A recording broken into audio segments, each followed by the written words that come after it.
हम पर कृपा करो हे सतगुरु, हम पे कृपा करो हे सतगुरु। बहुत दिनों विषयन में भटका, दूर विकार करो सतगुरु, हम पे कृपा करो। पल चिन्ह तेरो ध्यान रहे मुहे, और सब ध्यान हरो, हम पर कृपा करो हे सतगुरु, हम पे कृपा करो हे सतगुरु। दूर करो रगड़े झगड़े सब, अपना ही यार करो, अपना ही यार करो। डूब रही मझधार में नैया, सतगुरु पार करो। डूब रही मझधार में नैया, सतगुरु पार करो। हम पर कृपा करो हे सतगुरु, हम पे कृपा करो हे सतगुरु। बहुत दिनों विषयन में भटका, दूर विकार करो सतगुरु, हम पे कृपा करो। गुरु रूप प्यारी सात संगत जी, दास का आप सभी पवित्र आत्माओं के श्री चरणों में कोटि कोटि प्रणाम है। जब तक जीव का मन निर्मल नहीं होता, आध्यात्मिक विकास संभव नहीं है। परम पूज्य परम संत कृपाल सिंह जी महाराज जी प्रस्तुत वीडियो में इसी विषय पर जिज्ञासु जीवों का रूहानी मार्गदर्शन कर रहे हैं। वीडियो शुरू करने से पहले गुरु प्यार का भजन प्रस्तुत है।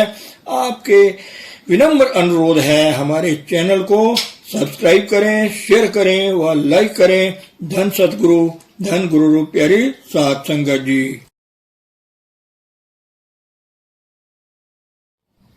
दिल तड़फदा रहिंदा दे दीदार प्रीतमा, दिल तड़फदा रहिंदा दे दीदार प्रीतमा। मेरी कमली दिलै जावी सार प्रीतमा, मेरी कमली दिलै जावी सार प्रीतमा। तेरे दर दी मैं गोली, रंग दे नाम विच चोली। तेरे दर दी मैं गोली, रंग दे नाम विच चोली। मैं भी खेड लांगी होली, दिन चार प्रीतमा। मैं भी खेड लांगी होली, दिन चार प्रीतमा।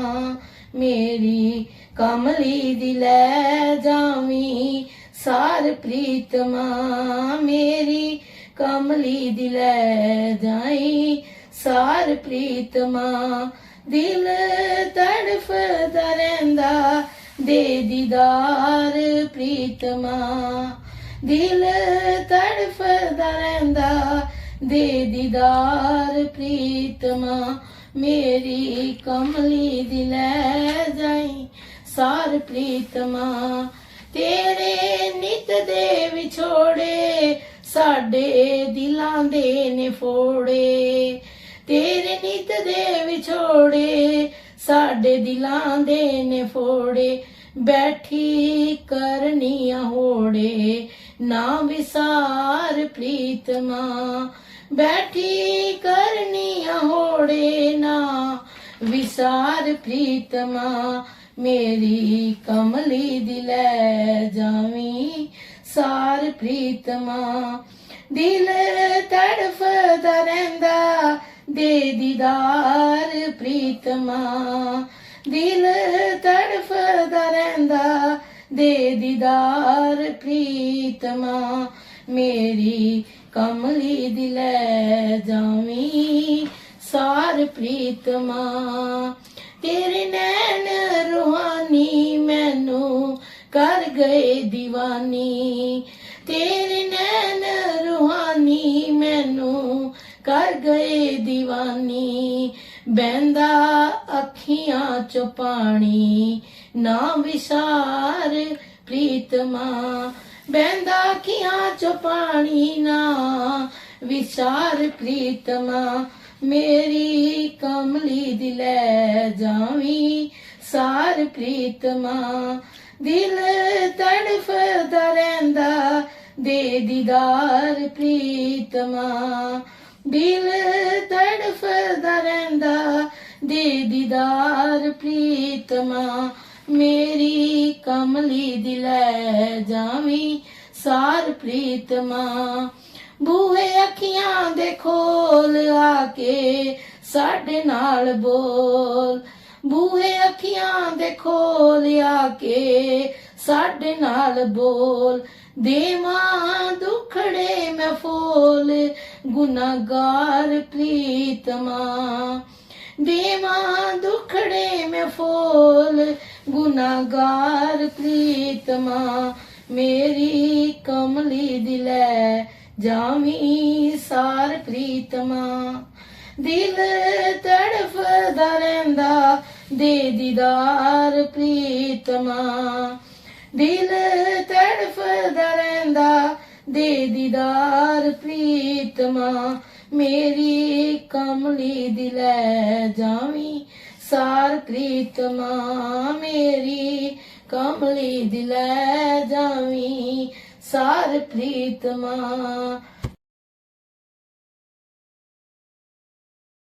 गुरु रूप प्यारी साध संगत जी, दासी का आप सभी पवित्र आत्माओं के श्री चरणों में कोटि कोटि प्रणाम है। परम पूज्य परम संत कृपाल सिंह जी महाराज की अपार दया मेहर से उनका रूहानी संदेश आपकी सेवा में रख रही हूँ। जब लगन देखूं अपनी नैनी तब लगना पतीजू गुरु की बैनी। गुरु जो बतलाए तजर्बे के तौर पर उसे कबूल कर लो, मगर जब तक अंतर में तजर्बा ना होगा पूरा यकीन नहीं होगा। किसी चीज को बढ़ा चढ़ा कर बयान करना, 100 को 500 बयान करना, वह भी निंदा और धड़ेबंदी में शामिल है। सो ना किसी की निंदा करो ना स्तुति। कोई निंदा या स्तुति करे तो उसे सुनो भी मत। अगर सुनते सुनते मन में संस्कार बैठ जाएगा तो बह जाओगे। अब ऐसी बातें सुनो ही नहीं। अगर सुनो तो भी 16 आने सच न मानो। ऐसी अवस्था अंतर की बना लो। ना किसी की बुराई, ना तारीफ, ना निंदा करो, ना स्तुति। दूसरी बात है अंतर में मान बढ़ाई। मैं बड़ा विद्वान हूँ, मैं बड़ा धनवान हूँ, जो चाहे कर सकता हूँ। यह अहंकार की भावना परमात्मा को पाने के रास्ते में भारी रुकावट है। प्रभु जी अहंकार ना भावई। सेठ अगस्तीन एक महात्मा हुए हैं। उन्होंने परमार्थ के लिए 3 चीजें जरूरी बताई हैं। पूछा वे 3 चीजें क्या हैं? कहने लगे पहले नम्रता और दूसरे फिर नम्रता, तीसरे फिर नम्रता। जिसके अंदर मान बढ़ाई का ख्याल हो वह अव्वल तो परमात्मा के पास जाएगा ही नहीं। इंसान गलती कर सकता है, मनुष्य भूलनहार है। अगर कोई गलती है तो वह दूर हो जाएगी, और अगर सीधे रास्ते पर है तो इसमें अहंकार काहे का है। इंसान के अंदर दौलत का, विद्या का कोई अभिमान नहीं होना चाहिए। ऐसे इंसान बनो, नॉर्मल इंसान, वरना इंसानियत के दर्जे से नीचे गिर जाओगे। अगर किसी की निंदा सुनो तो उस पर यकीन करके बैठ जाओ, उसकी ओर प्यार से ख्याल भेजो, दूसरे मन में अहंकार न आने दो।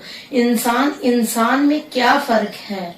फर्ज करो एक पहली जमात में है, दूसरा MA पास है। जो आज MA पास है 14-15 साल पहले वह भी तो पहली जमात में था। दिल में अभिमान भरा हो तो ठंडे दिल से इंसान कोई बात सोच नहीं सकता। जरूरत इस बात की है कि होश में रहो। हम देखते हैं कि कोई न कोई अभिमान दिल में भरा रहता है। ऐसी हालत में सीधी बात भी कहो तो उल्टी लगती है। कबीर साहब ने यहाँ इंसान का आदर्श पेश किया है। कि उसे कैसा होना चाहिए, उसमें नम्रता होना चाहिए। नम्रता होगी तभी वह किसी आलिम फकीर के पास विचार विमर्श के लिए जाएगा। अगर कोई मुश्किल पेश आएगी तो उससे मिलकर हल कर लेगा। नम्रता संतों का श्रृंगार है। फलदार दरख्त की शाखें हमेशा झुकी रहती हैं। सतपने की पहली निशानी है नम्रता। सो पहली चीज जो परमार्थ में जरूरी है वह नम्रता है। दूसरी चीज फिर नम्रता है। फर्ज करो कि रास्ता भी मिल गया। अव्वल तो अभिमानी का इस राह पर आना ही मुश्किल है, लेकिन आकर फिर भी अभिमान में रहा तो खाली हाथ रह जाएगा। महात्मा से कुछ पाने के लिए भी नम्रता की जरूरत है। अगर कुछ मिल गया तो और खुशी होगी, ना भी मिला तो मुश्किल तो हल हो ही जाएगी। तीसरी चीज फिर नम्रता है। परमार्थ की प्राप्ति भी हो गई तब भी नम्रता जरूरी है। जहाँ अहंकार होगा वहाँ काल और माया गिरा देंगे। ऐसी अवस्था नम्रता से अंतर्मन की हो जाए तो कितनी शांति, कितना टिकाव नसीब होगा। लोहा कंचन सम कर जाने, ते मूरत भगवाना। लोहायो हो या सोना, दोनों से कोई गर्ज ना रखो। कोई दे ना दे इसकी कोई परवाह ना करो। दादू साहब कहते हैं कोई ऐसा साधु लाओ जिसे कंचन और स्त्री मिले और उसने हाथ ना पसारा हो। कनक और कामिनी ये दो जबरदस्त फिसलने वाली घाटियां हैं। अंतर्मन में कंचन और लोहा एक बराबर जाने। बाहर जवानी जमा खर्च ना हो। बाहर से तो कह दिया कि हमें इन चीजों से कोई सरोकार नहीं, लेकिन मन के अंदर धन समेटने की धुन हो तो काम नहीं बनेगा। ऐसा इंसान भगवान की मूरत है। जिसके मन में उतराव चढ़ाव की लहरें नहीं, उसमें अंतर का रिफ्लेक्शन होगा।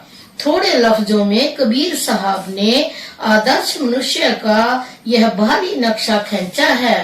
तेरा जन एक आद कोई, तेरा जन एक आद कोई।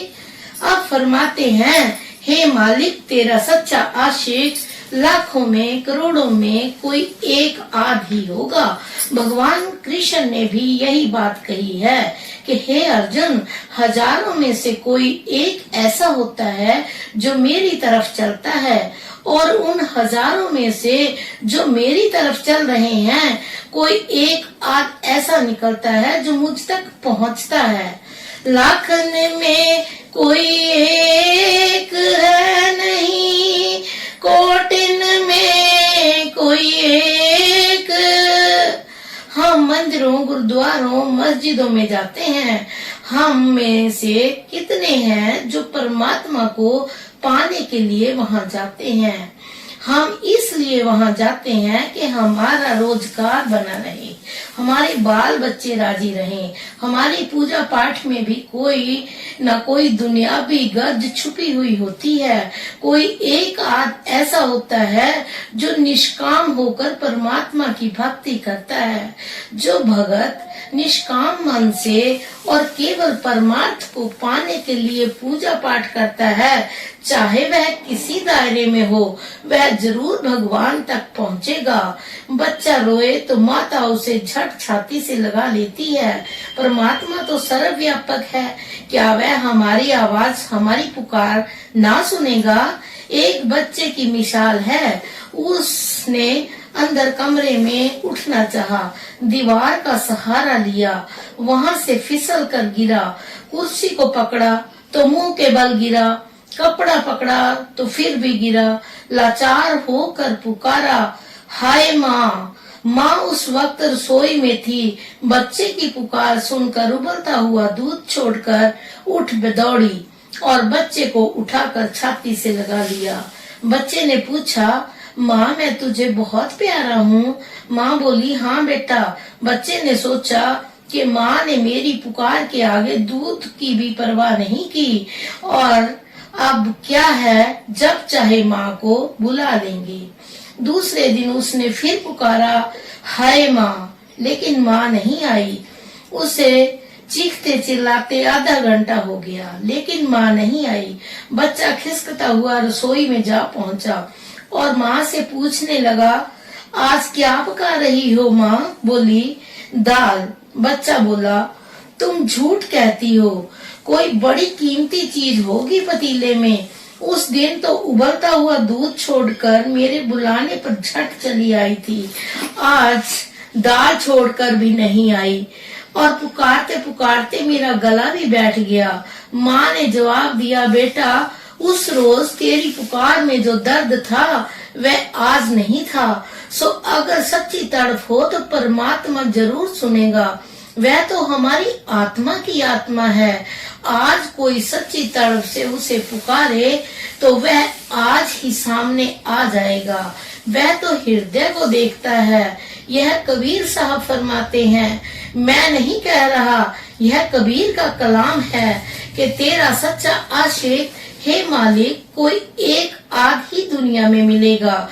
जो परमात्मा को चाहते हैं उन्हें वह जरूर मिलेगा। वह खुद सामान पैदा कर देगा। अगर कोई मूर्ति पूजक है तो भी कोई परवाह नहीं। हृदय में परमात्मा को पाने की सच्ची तड़प है तो वह जरूर सामान कर देगा। वह क्या करेगा? किसी मिले हुए को मिला देगा। कोई जन हर स्यों देवे जोड़।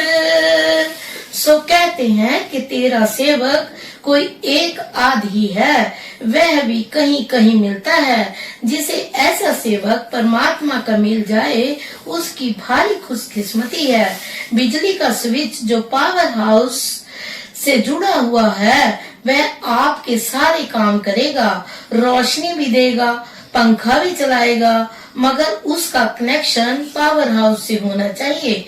वैसे बिजली तो हर जगह परिपूर्ण है, लेकिन उससे हमारा कोई काम नहीं बनता। उससे काम तभी ले सकते हैं जब पावर हाउस से जुड़ा हुआ स्विच हमारे हाथ में हो।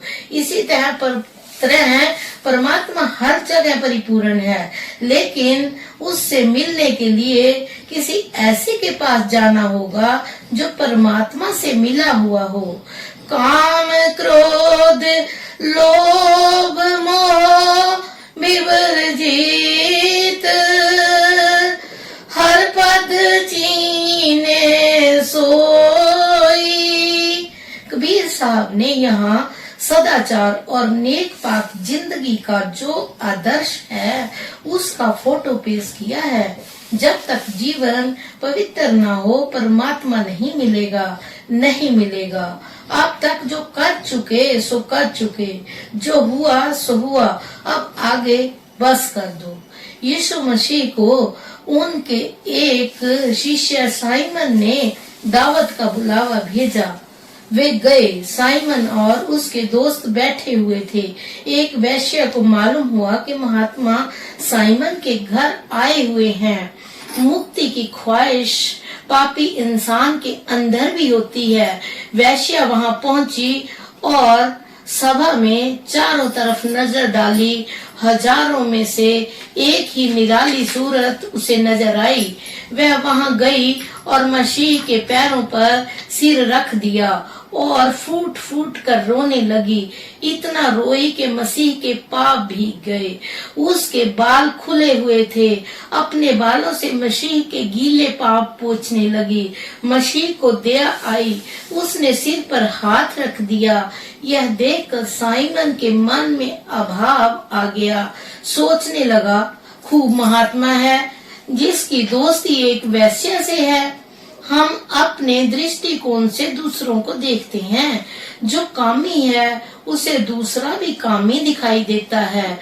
महात्मा जो मन इंद्रियों से ऊपर है, अगर वह मन इंद्रियों से ऊपर नहीं तो वह परमात्मा नहीं। मसीह ने देखा कि साइमन डोल गया है, इसे बाद में भी संभालना होगा। अभी क्यों ना संभाला जाए? वे बोले, साइमन। वह अकड़ कर बोला, हाँ। मसीह ने कहा, अगर किसी आदमी को एक से 500 रुपए लेने हैं और दूसरे से 1000 रुपए लेने वाला दोनों को बख्श दे, तो बताओ उनमें से ज्यादा बख्शिश किस पर की? साइमन ने मन में सोचा कि महात्मा कितना चालाक है। बोला, जिसके 1000 रुपए लेने वाले ने बख्शे हैं उस पर ज्यादा बख्शिश की। मसीह ने कहा, मैं आया तुमने मेरे पाप नहीं धोए। इस वैश्या ने बड़े बड़े पाप किए हैं, लेकिन इसने मेरे पाप नहीं धोए। इस वैश्या ने बड़े बड़े पाप किए हैं, लेकिन इसने अपने पापों को पश्चाताप के आंसुओं से धो दिया है। फिर वैश्या ने कहा, यह महात्मा का पहला उपदेश है।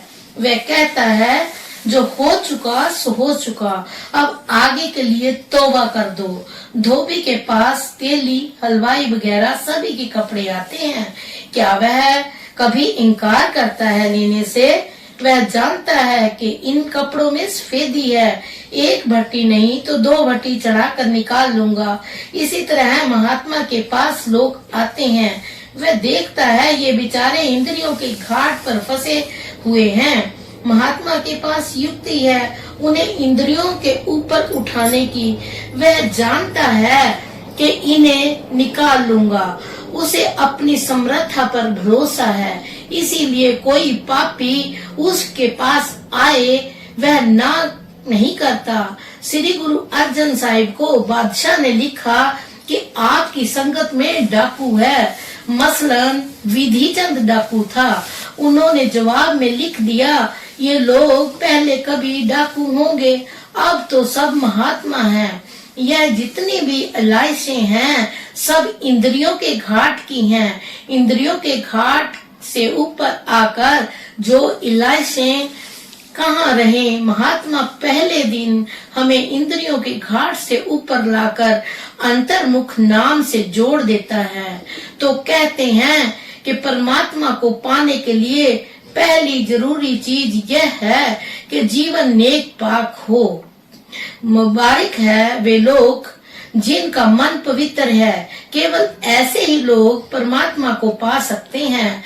गर्ज ऐसा इंसान जिसका ऊपर जिक्र आया है, जो किसी की स्तुति में है ना निंदा में, जिसके मन में मान और अभिमान का ख्याल ना हो, जो सोने और लोहे को एक जैसा जाने, जो बेगर्ज और निष्काम हो, वह इस रास्ते में कामयाब होगा। साध संगत जी, दासी से बोलने में अगर कोई भूल चूक हो गई है तो दासी क्षमा की याचक है। धन सतगुरु, धन गुरु रूप प्यारी साध संगत जी।